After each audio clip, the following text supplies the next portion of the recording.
दारू के नशे में टल्ली होकर एक गार्ड मकान मालिक बेड पर सो गया। उसके बाद जब हाथ घुमा के देखा तो फिर हुआ ऐसा कांड कि आप सुनोगे तो आप बहुत परेशान हो जाओगे। इस घटना की पूरी सच्चाई जानने के लिए आप हमारे वीडियो को अंत तक जरूर देखिएगा। नमस्कार, मैं मुकेश कुमार यादव और CSC से लेकर यूट्यूबर तक में आपका स्वागत है। यह घटना राजस्थान के अंदर एक भीलवाड़ा गांव की है। वहां रश्मि नाम की एक औरत रहा करती है जिसकी उम्र 24 साल है। आज से 1 साल पहले उसकी शादी हुई और उसके पति का नाम होता है आदित्य, जिसकी उम्र 27 साल, जो सरकारी जॉब के सिलसिले में बाहर रहा करता है। उन्हें सरकारी जॉब है शहर में। दोस्तों, अब क्या होता है, रश्मि की जैसे ही शादी हो जाती है वह दुल्हन बनकर अपने पति के घर आ जाती है। पति जो होता है आदित्य था, वो अनाथ था। उसके सिवा उसके समाज में परिवार में कोई नहीं था, नहीं उसके मम्मी पापा भाई बहन। अनाथ था जिसका कोई नहीं था, न मम्मी न पापा, और सिर्फ गांव के अंदर उसकी प्रॉपर्टी यानी जो भी धन संपत्ति होते हैं वही उसके गांव में था।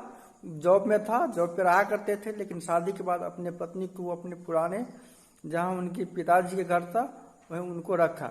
घर के अंदर जो आदित्य होता है वह अपनी पत्नी रश्मि को ब्याह कर ले आता है और कुछ दिन गुजरने के बाद उसकी जो ड्यूटी पर तो जाना ही होता है, जो जॉब कर रहे थे। कुछ दिन गुजारने के बाद उनको जब वहां से फोन आता है तो वो अपनी ड्यूटी पर चला जाता है। तो अपनी पत्नी को गांव में ही छोड़कर ड्यूटी पर चला जाता है। अब उसे ड्यूटी के सिलसिले में बाहर रहना पड़ता है। उसकी पत्नी घर पर अकेली है। उस बात से वह भी बहुत चिंतित है कि मैं वहाँ हूँ, मेरी पत्नी अकेली है, मेरे परिवार में उसके सिवा और कोई नहीं है। उसकी पत्नी घर पर अकेली रहती है और कोई अब वह चिंता करता है और वह कहता है कि उसको अब मैं अपने जहाँ मैं जॉब कर रहा हूँ वहाँ पे ही ले आऊँ तो उससे बेहतर होगा। लेकिन परिवार को सिंगल रहने में और परिवार को रखने में फर्क होता है। जैसे ही महिला को रखेगी उसके लिए एक सेपरेट फ्लाइट होना चाहिए, तभी रख पाएगी, क्योंकि हॉस्टल या किसी लॉज में वह नहीं रह सकती है। तो उस साल क्या होता है, तो वहाँ पे जहाँ पे जॉब में रहते हैं वहाँ पे वो सेपरेट व्यवस्था नहीं कर पाते हैं, जिसके कारण उसको अब उस साल वहाँ नहीं ले जाते हैं और उनको बोलते हैं कि तुम तो वहाँ अकेली हो। तो उसकी पत्नी बोलती नहीं, अगल बगल की चाची है, ताई है, पड़ोसी है, सब है, मुझे किसी तरह की परेशानी नहीं है, आप चिंता मत कीजिए, मैं यहाँ ठीक हूँ। लेकिन फिर भी उनके पति कहते हैं आदिल, रश्मि के पति आदिल, कि नहीं, कम से कम मैं तुम्हें एक गार्ड व्यवस्था कर देता हूँ जिससे तुम चैन से रहोगी। तो अंतिम में यही होता है कि आदिल अपने पत्नी के लिए एक गार्ड की व्यवस्था करता है और गार्ड बहुत अच्छा तरह से वहाँ रहता है, बहुत ईमानदारी से काम करता है और उसकी पत्नी के साथ भी बहुत हिल मिल जाता है। इतना हिल मिल जाता है कि उसकी पत्नी रश्मि जो खाना अपने लिए बनाती है वही खाना वो गार्ड को भी खिलाती है। और गार्ड का वेतन बहुत कम होता है, आप भी जानते हैं, हम भी जानते हैं। इसके कारण गार्ड को जितना भी वेतन था आदिल उसको देता था। तो उसकी पत्नी रश्मि कहती है कि तुमको जितना भी पैसा मिलता है तुम अपने घर भेज दो, बाकी तुम्हारा खर्चा हम अलग से दे देंगे। कपड़ा हो, चप्पल हो, साबुन हो, नहाने का या कुछ पैकेट खर्च हो, इस हिसाब से अलग से उसकी पत्नी रश्मि उसका वहन करती है।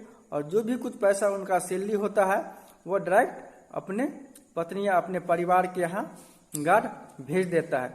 बहुत अच्छा से चल रहा था, अच्छा से एकदम गार्ड होके परिवार में घुला मिला हुआ था, परिवार की तरह वो काम कर रहा था। लेकिन इसी बीच में एक रोज क्या होता है कि गार्ड को शायद पहले से ही नशा की लत थी, लेकिन वो बीच में नहीं पी रहे थे। वो अपने मालकिन रश्मि से कुछ पैसा डिमांड करते हैं कि मुझे पैसा चाहिए। तो रश्मि को लगा कि शायद इसको कुछ अपने काम की जरूरत है पर्सनली, तो जो भी पैसा डिमांड करता है रश्मि उनको दे देती है पैकेट खर्च के लिए।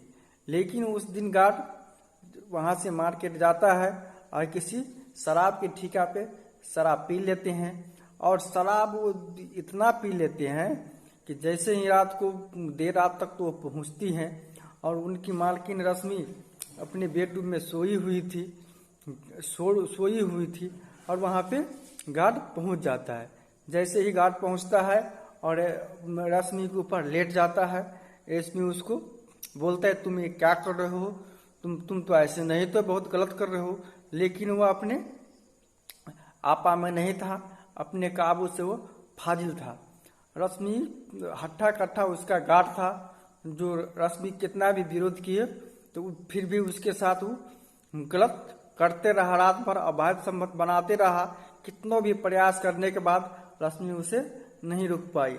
लेकिन जब रात भर वो संबंध बनाता रहा और जब सुबह में उसे शराब का नशा छूटता है तो रश्मि निवस्त्र होके एक कोने में बगल में बैठी हुई थी और गार्ड भी कभी आंख खोलते हुए भी निवस्त्र था।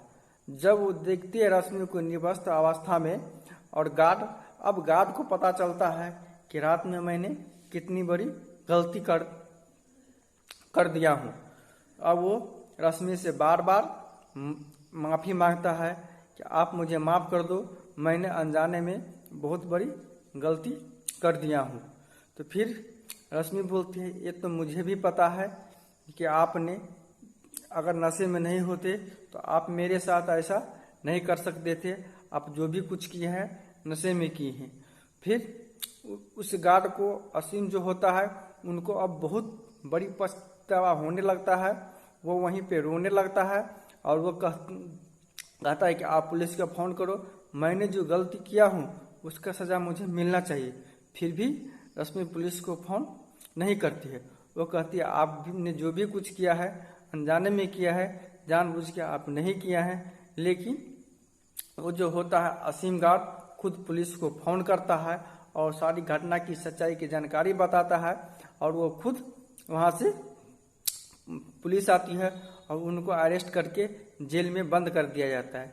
फिर भी इन दोनों का इतना पारिवारिक रिश्ता बन चुका था कि अगर वो जेल चले जाते हैं तो उनके पति आदिल और रश्मि उनसे जेल में मिलने के लिए जाता है और जेल में रहने के बावजूद उनके पत्नी और उनके परिवार को ये लोग बार बार पैसा भेज रहे हैं उसके खर्च के लिए और समझा रहे हैं कि ये जो गार्ड था जो नशे में किया है ये जानबूझकर नहीं कर सकता है, ये अच्छा लड़का है।